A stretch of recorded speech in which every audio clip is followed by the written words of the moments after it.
Friends, CSIR പുതിയൊരു recruitment notification ഇവിടെ വന്നിട്ടുണ്ട്. അതായത് CSIR ബാംഗ്ലൂരിൽ സ്ഥിതി ചെയ്യുന്ന നാഷണൽ എയറോസ്പേസ് ലബോറട്ടറിയിലേക്കാണ് വിളിച്ചിരിക്കുന്നത്. പെർമനന്റ് വേക്കൻസിയാണ്. സെൻട്രൽ ഗവൺമെന്റ് എംപ്ലോയീസിനൊക്കെ കിട്ടുന്ന അലവൻസും കാര്യങ്ങളൊക്കെ ഉള്ള പോസ്റ്റാണ്. അതുകൊണ്ട് നിങ്ങൾ മിസ് ചെയ്യേണ്ട. നിങ്ങളുടെ കൂട്ടുകാരിലേക്ക് നിങ്ങൾ ജസ്റ്റ് +2 വരെ കഴിഞ്ഞവർ +2 ക്വാളിഫിക്കേഷൻ ആണ് അതിലേക്ക് അപ്ലൈ ചെയ്യാൻ വേണ്ടത്. +2 കഴിഞ്ഞ് മാക്സിമം നിങ്ങളുടെ കൂട്ടുകാരുടെ ഗ്രൂപ്പുകൾ ഉണ്ടാകും, ഫാമിലി ഗ്രൂപ്പ് ഉണ്ടാകും, ഫ്രണ്ട്സ് ഉള്ള ഗ്രൂപ്പ് ഉണ്ടാകും. അവർക്കൊക്കെ നിങ്ങൾ മാക്സിമം ഷെയർ ചെയ്ത് കൊടുക്കുക. അപ്പോൾ നിങ്ങൾ ഇതിലേക്ക് ശ്രദ്ധിക്കുന്ന കാര്യം എന്ന് വെച്ചാൽ ഈ വീഡിയോയിൽ നമ്മൾ കവർ ചെയ്യുന്നത് ഇതിലേക്ക് എങ്ങനെയാണ് സെലക്ഷൻ, എത്രയാണ് സാലറി, എവിടെയാണ് പോസ്റ്റിംഗ്, അതുപോലെ ഇതിലേക്ക് എങ്ങനെ അപ്ലൈ ചെയ്യണം തുടങ്ങിയുള്ള കാര്യങ്ങൾ A-Z കാര്യങ്ങൾ നമ്മൾ കവർ ചെയ്യുന്നുണ്ട്. അതുകൊണ്ട് തന്നെ നിങ്ങൾ വീഡിയോ മുഴുവനായിട്ടും വാച്ച് ചെയ്യുക. അതിനുശേഷം നിങ്ങൾ അപ്ലൈ ചെയ്യുക. കാരണം നമ്മുടെ അപേക്ഷയാണ് നമ്മൾ ഏറ്റവും ആദ്യം നമ്മൾ പ്രോപ്പറായിട്ട് ചെയ്യേണ്ട കാര്യമാണ്. അതുകൊണ്ട് നിങ്ങളത് പ്രത്യേകം നിങ്ങൾ ശ്രദ്ധിക്കുക. അങ്ങനെ നേരെ നമുക്ക് എന്ത് ചെയ്യാം, ഇതിൻ്റെ ഒഫീഷ്യൽ നോട്ടിഫിക്കേഷനിലേക്ക് വരാം. ഇതാണ് ഒഫീഷ്യൽ നോട്ടിഫിക്കേഷൻ. അതിന് മുൻപ് നമ്മുടെ ചാനൽ ഒന്ന് കാണിക്കാം. ഇതാണ് നമ്മുടെ ചാനൽ. നിങ്ങൾക്ക് വീഡിയോ ഇഷ്ടപ്പെട്ടാൽ ലൈക്ക് ചെയ്യുക, നിങ്ങളുടെ കൂട്ടുകാരിലേക്ക് ഷെയർ ചെയ്യുക. അതിന് കൂടെ നിങ്ങളുടെ ചാനൽ സബ്സ്ക്രൈബ് ചെയ്യുക. ഇത്തരം വീഡിയോസൊക്കെ നിങ്ങൾക്ക് ലഭിക്കും. അതുമാത്രമല്ല, നമ്മൾ CSIR തന്നെ റീസെൻ്റ് ആയിട്ടുള്ള വീഡിയോസൊക്കെ ചെയ്തിട്ടുണ്ട്. CSIR NCL ഇതിലൊക്കെ സെയിം പോസ്റ്റ് തന്നെയാണ്. Junior secretariat assistant. അതുപോലെ തന്നെ CSIR തന്നെ CFTRI വന്നിട്ടുണ്ട്. അതുപോലെ തന്നെ CSIR NERI വിളിച്ചിട്ടുണ്ട്. ഇതിലൊക്കെ നിങ്ങൾക്ക് വിളിച്ചിരിക്കുന്നത് വെച്ചാൽ സെയിം പോസ്റ്റാണ്. ഈ സെക്രട്ടേറിയറ്റ് അസിസ്റ്റൻറ്റ് ഈ സ്റ്റെനോഗ്രാഫറും ആണ്. അപ്പോൾ അതുകൊണ്ട് തന്നെ നിങ്ങൾക്ക് ഒരൊറ്റ പ്രിപ്പറേഷൻ മതി. എക്സാമിനേഷൻ എന്ന് പറയുന്നത് എല്ലാത്തിൻ്റെ ഒരേപോലെയാണ് സ്കീം ഓഫ് എക്സാമിനേഷൻ വരുന്നത്. അപ്പോൾ അതുകൊണ്ട് തന്നെ ഒരൊറ്റ പ്രിപ്പറേഷനിലൂടെ നിങ്ങൾക്ക് ഇത്തരം 4-5 എക്സാം എഴുതാന്നുള്ളതാണ്. അതുകൊണ്ടുള്ള ബെനിഫിറ്റ് എന്താണെന്ന് വെച്ചാൽ ഒരു എക്സാം എഴുതി നിങ്ങൾക്ക് അത് സാറ്റിസ്ഫൈഡ് അല്ലെങ്കിൽ അടുത്ത എക്സാമിന് പ്രോപ്പറായിട്ട് പഠിച്ച് ഒന്നുകൂടെ നിങ്ങൾക്ക് അത് ഇമ്പ്രൂവ് ചെയ്യാം. അങ്ങനെ ഇമ്പ്രൂവ് ചെയ്ത് നിങ്ങൾക്ക് ഏതെങ്കിലുമൊക്കെ കിട്ടുന്നുള്ളതാണ് നിങ്ങൾ മനസ്സിലാക്കേണ്ടത്. അപ്പോൾ നല്ലൊരു അവസരമായിട്ട് നിങ്ങളത് മുതലെടുക്കണം. അപ്പോൾ നമുക്ക് നേരെ എന്ത് ചെയ്യാം, ഓരോന്നിനും സെപ്പറേറ്റ് എക്സാം ആണ്. പക്ഷേ എക്സാമിനേഷൻ സ്കീം ഒക്കെ സെയിം ആണ്. അതിൻ്റെ കാര്യങ്ങളും കാണിക്കാം. അപ്പോൾ ഇവിടെ നോട്ടിഫിക്കേഷൻ വന്നിരിക്കുന്ന ഡേറ്റ് 16/4 ഏപ്രിൽ ആണെന്ന് അഡ്വർടൈസ് നമ്പർ ഇവിടെ കാണാം. ഇത് ബാംഗ്ലൂരിലാണ് സ്ഥിതി ചെയ്യുന്നത്, നമ്മുടെ നാഷണൽ എയറോസ്പേസ് ലബോറട്ടറി. ഇവിടെ നിങ്ങൾക്ക് കാണാം സ്റ്റാർട്ടിംഗ് ഡേറ്റ് 16 ഏപ്രിൽ ആണ്. ക്ലോസിംഗ് ഡേറ്റ് മെയ് 20 വരെ നിങ്ങൾക്ക് ഇതിലേക്ക് ഓൺലൈനായിട്ട് അപ്ലൈ ചെയ്യാം. ജൂനിയർ സെക്രട്ടേറിയറ്റ് അസിസ്റ്റന്റ് എന്ന് പറയുന്ന പോസ്റ്റിലേക്കാണ് വിളിച്ചിരിക്കുന്നത്. അതുപോലെ ജൂനിയർ സ്റ്റെനോഗ്രാഫർ എന്ന് പറയുന്ന പോസ്റ്റിലേക്കാണ്. അപ്പോൾ ഇവിടെ കാണാം post code, name of the post, total number of vacancy, upper age limit, pay level, അതുപോലെ എസെൻഷ്യൽ ക്വാളിഫിക്കേഷൻ, ഡിസൈറബിൾ ക്വാളിഫിക്കേഷൻ. ഇവിടെ നിങ്ങൾക്ക് പോസ്റ്റ് കോഡ് ഇവിടെ കാണാം. ഇതിൽ ജൂനിയർ സെക്രട്ടറി അസിസ്റ്റന്റ് 3 കാറ്റഗറി വിളിച്ചിട്ടുണ്ട്. ജനറൽ വിളിച്ചിട്ടുണ്ട്, SNP വിളിച്ചിട്ടുണ്ട്, SNP sale and purchase, F&A എന്ന് പറഞ്ഞാൽ ഫൈനാൻസ് ആൻഡ് അക്കൗണ്ട്സ്. ഇങ്ങനെ 3 കാറ്റഗറി ഉണ്ട്. അപ്പോൾ ഇതിൽ നിങ്ങൾക്ക് ജനറൽ 9 വേക്കൻസി. അതിൽ ജനറൽ കാൻഡിഡേറ്റ്സിന് UR എന്ന് പറയുന്നത് അൺറിസർവ്ഡ് 5 വേക്കൻസി, OBCക്ക് 1, SCക്ക് 2, STക്ക് 1. EWS കാൻഡിഡേറ്റ്സിനൊക്കെ UR വേക്കൻസിയിലേക്ക് അപ്ലൈ ചെയ്യാം. ഇവിടെ 5 വേക്കൻസിയാണ്. SNPയിൽ അതിൽ ജനറൽ 3, OBC 1 വേക്കൻസി, SC 1 ഇങ്ങനെയാണ്. ST കാൻഡിഡേറ്റ്സിനും EWSനൊക്കെ എന്ത് ചെയ്യാം, ജനറൽ വേക്കൻസിയിലേക്ക് അപ്ലൈ ചെയ്യാം. UR എന്ന് പറയുന്ന വേക്കൻസിയിലേക്ക് കേട്ടോ. ദെൻ അടുത്തത് F&Aയിൽ നിങ്ങൾക്ക് 7 വേക്കൻസിയാണ്. General 3, OBC 1, EWS 1, SC 2. ഇതിൻ്റെ ഏജ് ലിമിറ്റ് നിങ്ങൾക്ക് മിനിമം 18, മാക്സിമം 28 വയസ്സ് വരെ അപ്ലൈ ചെയ്യാം. മെയ് 20 ഇത് കണക്കാക്കുന്നത്. ഏജ് ലിമിറ്റ് കണക്കാക്കുന്ന ഡേറ്റ് മെയ് 20 പ്രത്യേകം ശ്രദ്ധിക്കുക. മെയ് 20 നിങ്ങൾക്ക് 28 കഴിയാൻ പാടില്ല. ഇനി OBC SC/ST കാൻഡിഡേറ്റ്സിനൊക്കെ ആണെങ്കിൽ ഏജ് റിലാക്സേഷൻ ഉണ്ട്. OBC ആണെങ്കിൽ 31 വയസ്സ് വരെയും, അതിന് SC/ST ആണെങ്കിൽ നിങ്ങൾക്ക് 33 വയസ്സ് വരെ അപ്ലൈ ചെയ്യാവുന്നതാണ്. പിന്നെ PWD ആണെങ്കിൽ 10 മുതൽ 15 വർഷം വരെ ഏജ് റിലാക്സേഷൻ ഉണ്ടായിരിക്കും. ഓക്കെ. പിന്നെ ഇതിൽ നിങ്ങൾക്ക് പേ ലെവൽ 2 ആണ് വരുന്നത്. 19,900 മുതൽ 63,200 ആണ്. 39,000 പെർ മന്ത് നിങ്ങൾക്ക് സ്റ്റാർട്ടിങ് അപ്രോക്സിമേറ്റ് സാലറി ആണ്. പിന്നെ നിങ്ങൾക്ക് മറ്റു അലവൻസും കാര്യങ്ങളൊക്കെ ഉണ്ടാകും. +2 ആണ് ഇതിലേക്കുള്ള ക്വാളിഫിക്കേഷൻ. +2 ഏത് സ്ട്രീം എടുത്ത് പഠിച്ചവർക്ക് അപ്ലൈ ചെയ്യാം. ഹ്യൂമാനിറ്റീസ്, കോമേഴ്സ് ഓർ സയൻസ് ഏതാണെങ്കിലും പറ്റും കേട്ടോ. പിന്നെ നിങ്ങൾക്ക് ടൈപ്പിംഗ് സ്പീഡ് ഉണ്ടായിരിക്കണം. അപ്പോൾ എനിക്ക് നിങ്ങളോട് പറയാനുള്ളത്, നിങ്ങൾ ഈ ഏതെങ്കിലും ക്വാളിഫിക്കേഷനൊക്കെ കഴിഞ്ഞ് നിങ്ങൾ വെറുതെ അല്ലെങ്കിൽ വെക്കേഷനിലൊക്കെ ആണെങ്കിൽ നിങ്ങൾ ടൈപ്പിംഗ് ഒക്കെ പഠിക്കുന്നത് നല്ലതാണ്. അപ്പോൾ ഇതിലേക്ക് ടൈപ്പിംഗ് പഠിച്ചോളം എന്നുള്ള കാര്യങ്ങളൊന്നുമില്ല. നിങ്ങൾക്ക് ടൈപ്പിംഗ് സ്പീഡ്, കമ്പ്യൂട്ടറിൽ അത്യാവശ്യം സ്പീഡിൽ ടൈപ്പ് ചെയ്യാൻ അറിഞ്ഞിരിക്കുക എന്നുള്ള കണ്ടീഷനാണ്. സർട്ടിഫിക്കറ്റ് കാര്യങ്ങളൊന്നും വേണ്ട. ഇതിലേക്ക് +2 പാസ്സായിരിക്കുക എന്നുള്ളതാണ് എഡ്യൂക്കേഷൻ ക്വാളിഫിക്കേഷൻ. ഡിസൈറബിൾ ക്വാളിഫിക്കേഷനായിട്ട് പറയുന്നത് എന്താണെന്ന് വെച്ചാൽ നമുക്ക് കമ്പ്യൂട്ടറിലുള്ള നോളജും അത് MS ഓഫീസ്, MS വേർഡ് കാര്യങ്ങളൊക്കെ ഒന്ന് അറിഞ്ഞിരിക്കുന്നത് നല്ലതാണ്. അത് നിർബന്ധമായിട്ടുള്ള മാൻഡറ്ററി അല്ല, ഉണ്ടെങ്കിൽ ബെറ്റർ ആണെന്നുള്ള കാര്യങ്ങളാണ്. അപ്പോൾ അതൊക്കെ നിങ്ങൾക്ക് പഠിക്കുന്നത് നല്ലതാണ്. വെക്കേഷൻ കാര്യങ്ങളിലൊക്കെ ഇത്തരം കാര്യങ്ങൾക്ക് അത് ഉപകാരപ്പെടും, ഇത്തരം പോസ്റ്റുകൾക്കൊക്കെ. അപ്പോൾ ജൂനിയർ സ്റ്റെനോഗ്രാഫർ ആണെങ്കിൽ 5 വേക്കൻസിയാണ്. ഇതിൽ ജനറൽ 3, SC 1, ST ഇങ്ങനെയാണ്. ദെൻ ഇതിലേക്ക് 27 മാക്സിമം ഏജ് ലിമിറ്റ്, മിനിമം 18 ആണ്. ഈ പറയുന്ന ഏജ് റിലാക്സേഷൻ കാര്യങ്ങളൊക്കെ ഉണ്ടായിരിക്കും. പേ ലെവൽ 4 ആണ്. 27,500 മുതൽ 81,200 ആണ്.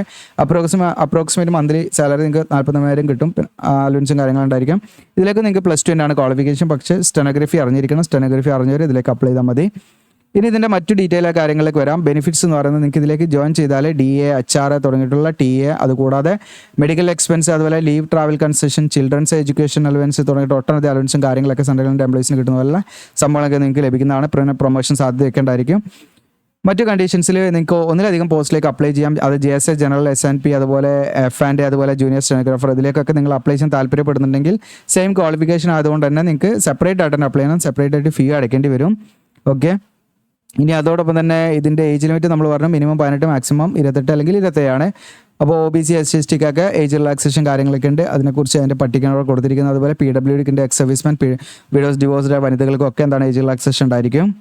ഇനി മോഡ് ഓഫ് സെലക്ഷൻ എന്ന് പറഞ്ഞാൽ ഡീറ്റെയിൽ ആയിട്ട് ഞാൻ പറയാം. ഇനി എങ്ങനെയാണ് അപ്ലൈ ചെയ്യേണ്ടതെന്ന് വെച്ചാൽ നമ്മൾ ഓൺലൈനായിട്ടാണ് അപ്ലൈ ചെയ്യേണ്ടത്. പാസ്പോർട്ട് ഫോട്ടോഗ്രാഫും കളർ അതുപോലെ സിഗ്നേച്ചറൊക്കെ അപ്ലോഡ് ചെയ്യണം. 50 GB കൂടാൻ പാടില്ല.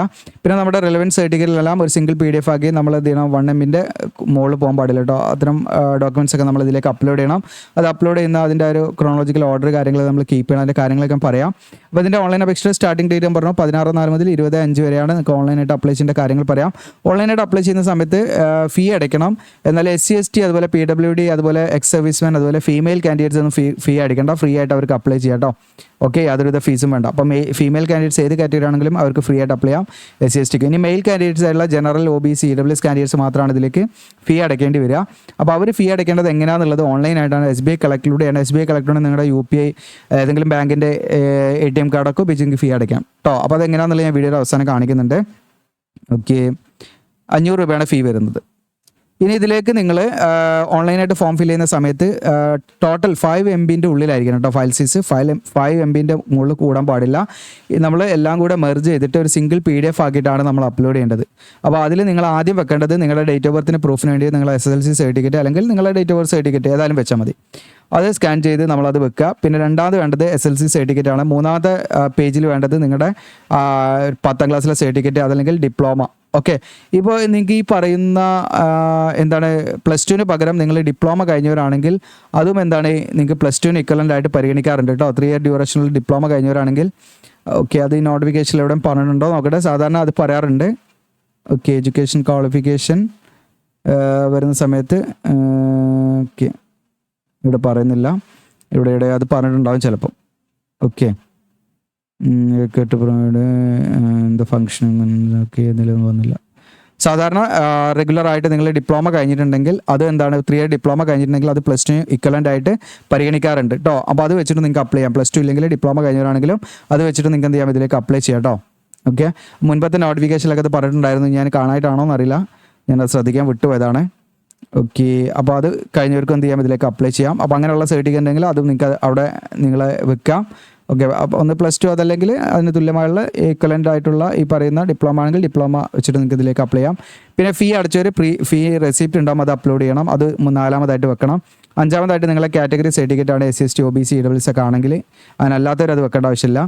പിന്നെ നിങ്ങളെ ഐഡൻറ്റിഫിക്കേഷൻ ഡോക്യുമെൻ്റ് ആണ്, അതായത് ആധാർ അല്ലെങ്കിൽ പാൻ ഇതിൽ ഏതെങ്കിലും ഒന്ന് വെക്കണം. ദെൻ അടുത്തത് നിങ്ങൾ വെക്കേണ്ടത് നിങ്ങൾക്ക് ഏതെങ്കിലും ഹയർ എഡ്യൂക്കേഷൻ സർട്ടിഫിക്കറ്റ് ഉണ്ടെങ്കിൽ അതിൻ്റെ ഡീറ്റെയിൽസ് കാര്യങ്ങളൊക്കെ കൊടുക്കണം കേട്ടോ. +2 കഴിഞ്ഞിട്ട് ഏതെങ്കിലും ക്വാളിഫിക്കേഷൻ ഉണ്ടെങ്കിൽ അതിൻ്റെ ഡീറ്റെയിൽസ് നിങ്ങളവിടെ കൊടുക്കണം, ആ സർട്ടിഫിക്കറ്റ് കാര്യങ്ങളൊക്കെ. ഇനി എക്സ്പീരിയൻസ് ഉണ്ടെങ്കിൽ അത് കൊടുക്കുക, അല്ലെങ്കിൽ വേണ്ട. പിന്നെ നിലവിൽ വർക്ക് ചെയ്യുന്നവരാണെങ്കിൽ NOC കാര്യങ്ങളൊക്കെ വേണം, അത് നമ്മൾ വെക്കേണ്ട ആവശ്യമില്ല. ഇനി വേറെ എന്തെങ്കിലും ഡോക്യുമെൻറ്റ്സ് ഉണ്ടെങ്കിൽ ഏറ്റവും ലാസ്റ്റാണ് വെക്കേണ്ടത്. അപ്പോൾ ഈ ഓർഡർ നിങ്ങൾ കീപ്പ് ചെയ്യണം കേട്ടോ. ഈ ഒരു ഓർഡർ കീപ്പ് ചെയ്ത് നമ്മളൊരു സിംഗിൾ PDF ആക്കിയിട്ട് മെർജ് ചെയ്യുക. അങ്ങനെ മെർജ് ചെയ്തിട്ടാണ് നിങ്ങൾ എന്ത് ചെയ്യേണ്ടത്, അത് അപ്ലോഡ് ചെയ്യേണ്ടത് പ്രത്യേകം ശ്രദ്ധിക്കുക. ഇനി ഇതിൻ്റെ എക്സാമിനേഷൻ സ്കീം നിങ്ങൾക്കിവിടെ കാണാം. ജൂനിയർ സെക്രട്ടറി അസിസ്റ്റൻ്റ് ആണെങ്കിൽ പേപ്പർ 1ഉം പേപ്പർ 2 ഉണ്ടാവും. അപ്പോൾ അതൊക്കെ മൾട്ടിപ്പിൾ ചോയ്സ് ക്വസ്റ്റ്യൻ ആണ്. പേപ്പർ 1ൽ മെൻ്റൽ എബിലിറ്റി ആണ് 100 ക്വസ്റ്റ്യന്. ഓക്കെ, മാക്സിമം 200 മാർക്കാണ്. ഇവിടെ നെഗറ്റീവ് മാർക്കൊന്നും ഉണ്ടാവില്ല എന്നാണ് അവർ പറയുന്നത്. പിന്നെ പേപ്പർ 2ൽ നിങ്ങൾക്ക് ജനറൽ അവയർനെസ് 50, ഇംഗ്ലീഷ് ലാംഗ്വേജ് 50 ഇങ്ങനെയാണ് വരുന്നത് കേട്ടോ. ഒന്ന് ശരിയാക്കിയാൽ 3 മാർക്കാണ് ലഭിക്കുക. ഇവിടെ 1 മാർക്ക് നെഗറ്റീവായിട്ട് പിടിക്കും തെറ്റായി രേഖപ്പെടുത്തിയാൽ. പിന്നെ നിങ്ങൾക്ക് പ്രൊഫഷൻസി ടെസ്റ്റ് ഉണ്ടാവും റിട്ടൺ ടെസ്റ്റ് കഴിഞ്ഞിട്ട്.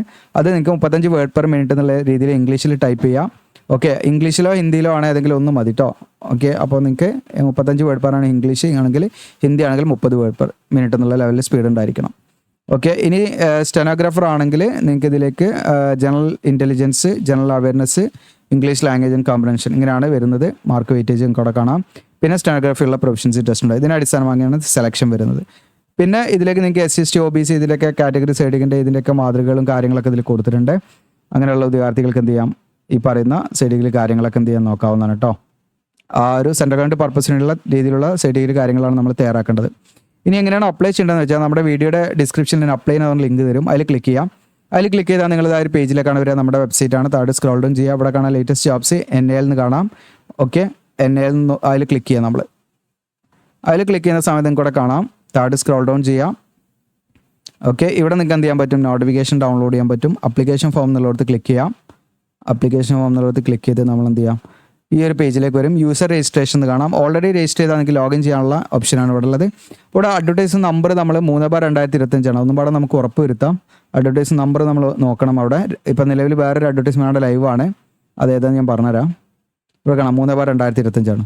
ഓക്കെ, പിന്നെ ഹിന്ദി ട്രാൻസ്ലേറ്റർ ഉണ്ട് A/2000, അതിപ്പം ലൈവാണ്, അതുകൊണ്ടാണ് അത് അവിടെ അടി കാണിക്കുന്നത്. അപ്പോൾ 3/2025 ഉറപ്പ് വരുത്താം. അതിനുശേഷം നമ്മൾ ഏതാണെന്ന് വെച്ചാൽ അത് സെലക്ട് ചെയ്ത് നിങ്ങളുടെ പേര്, മെയിൽ ID, മൊബൈൽ നമ്പറൊക്കെ കൊടുത്ത് നിങ്ങൾ എന്ത് ചെയ്യുക, സെക്യൂരിറ്റി ക്വസ്റ്റ്യനൊക്കെ ഇതിൽ നിങ്ങൾ സെലക്ട് ചെയ്ത് അതിൻ്റെ ആൻസറൊക്കെ കൊടുത്ത് നിങ്ങൾ എന്ത് ചെയ്യുക, സബ്മിറ്റ് കൊടുക്കുക. ഓക്കെ, ഇത്രയും കാര്യങ്ങൾ കൊടുത്തതിന് ശേഷം ബാക്കി അങ്ങോട്ട് നിങ്ങൾ തുടർന്ന് ചെയ്യാം. അപ്പോൾ അതിൻ്റെ ഓൺലൈൻ ഫോം ഫില്ലിംഗ് ചെയ്യണമെങ്കിൽ നമ്മൾ ചെയ്യാം വീഡിയോ. ഇനി നമ്മൾ ഫീ അടയ്ക്കണം. ഫീ അടയ്ക്കേണ്ടത് നിങ്ങൾ SBI കളക്റ്റിലൂടെയാണ്. ലിങ്ക് ഡയറക്റ്റ് ഇവിടെ കൊടുത്തിട്ട് ഇവിടെ ക്ലിക്ക് ചെയ്യാം. SBI കളക്ട് എന്നുള്ളതിൻ്റെ ക്ലിക്ക് ചെയ്ത് കൊടുക്കുക. ക്ലിക്ക് ചെയ്ത് കൊടുത്താൽ നമ്മൾ SBI കളക്റ്റിലാണ് വരിക. ഇവിടെ നമ്മൾ എന്ത് ചെയ്യണമെന്ന് വെച്ചാൽ ഗവൺമെൻറ് എന്നും കൂടെ കാണാം. യെസ്, ഗവൺമെൻറ് ഡിപ്പാർട്ട്മെൻറ്റ് ഇതാണ് സെലക്ട് ചെയ്യേണ്ടത്. ഗവൺമെൻറ് ഡിപ്പാർട്ട്മെൻറ്റ് സെലക്ട് ചെയ്തിട്ട് ഇവിടെ സ്റ്റേറ്റ് ഫിൽറ്റർ ചെയ്യുകയാണെങ്കിൽ ഇവിടെ കർണാടക എന്നുള്ള സെലക്ട് ചെയ്യാം നമ്മൾ, കർണാടക. എന്നിട്ട് ഇവിടെ നാഷണൽ എയറോസ്പേസ് എന്നുള്ള നാഷണൽ തന്നെ അടിച്ചു കൊടുത്താൽ അവിടെ വരും. നാഷണൽ അടിച്ചു കൊടുത്താൽ നമുക്ക് ഇവിടെ താഴെ കാണാൻ പറ്റും നാഷണൽ എയറോസ്പേസ് ലബോറട്ടറീസ് എന്നുള്ളത്. അതിൽ ക്ലിക്ക് ചെയ്യാം. അതിൽ ക്ലിക്ക് ചെയ്താൽ നിങ്ങൾക്ക് ഇവിടെ കാണാം, ഇവിടെ നിങ്ങൾ അഡ്വർടൈസ്മെൻറ്റ് നമ്പർ കൊടുക്കണം. ഓക്കെ, അഡ്വർടൈസ് നമ്പർ ഞാൻ കാണിച്ചു 3/2025. ഓക്കെ, അഡ്വർടൈസ് നമ്പർ ഇവിടെ കൊടുക്കാം. Application number. ഓക്കെ, അപ്പോൾ നമ്മൾ അപ്ലൈ ചെയ്ത് ഇതിൽ രജിസ്റ്റർ ചെയ്ത് കഴിഞ്ഞാൽ നിങ്ങൾക്ക് അപ്ലിക്കേഷൻ നമ്പർ കിട്ടും. ആ അപ്ലിക്കേഷൻ നമ്പർ നമ്മൾ എന്തിനാണ് ഇവിടെ അടിച്ചു കൊടുക്കണം. നിങ്ങളുടെ പേര്, ഡേറ്റ് ഓഫ് ബർത്ത്, ഇങ്ങനെയുള്ള കാര്യങ്ങളൊക്കെ നമ്മൾ അടിച്ചു കൊടുക്കുക. പിൻകോഡ്, പിന്നെ റിമാർക്സിൽ നിങ്ങൾ എന്ത് ചെയ്യുക. ഓക്കെ, നിങ്ങൾ എന്തൊക്കെയാണെന്നുള്ള കാര്യങ്ങൾ ഞാൻ പറഞ്ഞുതരാം. ഇവിടെ പോസ്റ്റ് കൂടെ എമൗണ്ട് ഇവിടെ 500 കാണിക്കുന്നുണ്ട്. റിമാർക്സിൽ നിങ്ങൾ ഈ പറയുന്ന ഏത് പോസ്റ്റിനാണ് നിങ്ങൾ അപ്ലൈ ചെയ്യുന്നത് വെച്ചാൽ, ഇപ്പോൾ പോസ്റ്റ് കോഡ് അവിടെ കൊടുക്കുക. AD1 ആണോ AD2 ആണോ ഏതാണ് നിങ്ങൾ അപ്ലൈ വെച്ചാൽ അതിനനുസരിച്ച് പോസ്റ്റ് കോഡ് നിങ്ങൾ എന്ത് ചെയ്യുക അവിടെ കൊടുക്കുക. ഓക്കെ, പോസ്റ്റ് നെയിം കൊടുക്കാം. അങ്ങനെയുള്ള കാര്യങ്ങളൊക്കെ അവിടെ കൊടുക്കാവുന്നതാണ് കേട്ടോ നിങ്ങൾക്ക്. പിന്നെ മറ്റു നിങ്ങളുടെ ഡീറ്റെയിൽസ് ആണ്, മൊബൈൽ നമ്പറും റീടൈപ്പ് ചെയ്യുക. എന്നിട്ട് ഇവിടെ നിങ്ങൾ ഈ ക്യാപ്ച അടിക്കുക, അടിച്ചിട്ട് നെക്സ്റ്റ് അടിച്ച് അങ്ങനെ ബാക്കി ഡീറ്റെയിൽസൊക്കെ ഫില്ല് ചെയ്ത് പോവാം. ഓക്കെ, അപ്പോൾ ഇത് പ്രോപ്പറായിട്ട് നിങ്ങൾ എന്ത് ചെയ്യാം, ഫില്ല് ചെയ്തിട്ട് നിങ്ങളുടെ ATM കാർഡോ അല്ലെങ്കിൽ നിങ്ങളുടെ UPI ഒക്കെ ഉപയോഗിച്ച് നിങ്ങൾക്ക് എന്ത് ചെയ്യാം, ഫീ അടയ്ക്കാം. എന്നിട്ടത് പ്രിൻ്റ് എടുക്കാം. പ്രിൻ്റ് എടുത്തിട്ട് നമ്മൾ നേരത്തെ പറഞ്ഞ പോലെ PDF-ലേക്ക് ആഡ് ചെയ്തിട്ട് വേണം നിങ്ങൾ അയച്ചു കൊടുക്കാൻ. മീൻസ് അയച്ചു കൊടുക്കല്ല, നമ്മൾ ഫൈനൽ സബ്മിറ്റ് ചെയ്യാൻ കേട്ടോ. ഇതിലേക്ക് അപ്ലോഡ് ചെയ്യണം. നമ്മൾ ഓൺലൈനായിട്ട് മാത്രം ചെയ്താൽ മതി. എന്നിട്ട് അത് എല്ലാം അപ്ലോഡ് ചെയ്ത് നമ്മൾ എന്ത് ചെയ്യണമെന്ന് വെച്ചാൽ ഫൈനൽ പ്രിൻ്റ് എടുത്ത് നിങ്ങൾ സൂക്ഷിക്കുക. ഡോക്യുമെൻറ്റ് വെരിഫിക്കേഷൻ്റെ സമയത്തൊക്കെ പോകുന്ന സമയത്ത് നമ്മളെടുത്ത് ആ പ്രിൻ്റ് വേണം. ഓക്കെ, അതല്ലാതെ നമ്മൾ ഓഫ്ലൈനായിട്ട് അയച്ചു കൊടുക്കേണ്ട ആവശ്യമൊന്നുമില്ല, ഓൺലൈനായിട്ട് മാത്രം ചെയ്താൽ മതി കേട്ടോ.